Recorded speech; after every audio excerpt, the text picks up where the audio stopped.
பேசிட்டு அப்படியே இருக்கீங்க. நான் மெய் மறந்துட்டேன். என்ன சொல்றீங்க?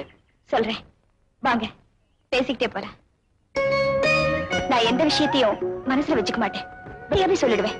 ஆனா 2-3 நாளா ஒரு விஷயத்த மனசுல போட்டு வெளியே சொல்ல முடியாம அவஸ்தைப்படுறேன். அத இப்போ உங்ககிட்ட சொல்லலான்னு இருக்கேன். சொல்லுங்க. நான் மனசார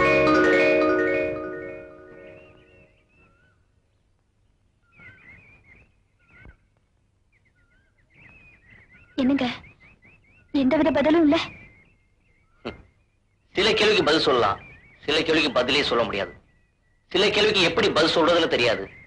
இப்ப நான் என்ன சொல்றதுன்னு தெரியாம முழிக்கிறேன். எப்படி சொல்றீங்க?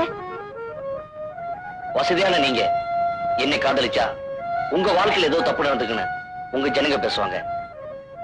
அது உங்களுக்கு கேவலம். பணத்துக்காக ஆசைப்பட்டு பாபாவை பின்னாடி ஓடி போயிட்டான எங்க ஜனங்க பேசுவாங்க. அது எனக்கு அவமானம். ஒரு பொண்ணுக்கு தேவை ஒரு ஆணு, ஒரு ஆணுக்கு தேவை ஒரு பொண்ணு. இதுல ஏதுங்க கேவலமோ அவமானமோ? நீங்க நினைக்கலாம், ஆனா மத்தவங்க அப்படி நினைக்கல. மத்தவங்களை பத்தி நாம நினைக்க வேண்டாம். நீங்க என்ன விரும்புறா இந்த நிமிஷமே சொத்து சுகத்தை இழந்துட்டு உங்க கூட வர நான் தயாரா இருக்கேன். நீங்க ரொம்ப அவசரப்படுறீங்க. இல்லைங்க, நீங்க என்ன ஏத்துக்கலன்னா வாழ்நாள் பூரா நான் கன்னியாவே இருந்துருவேன்.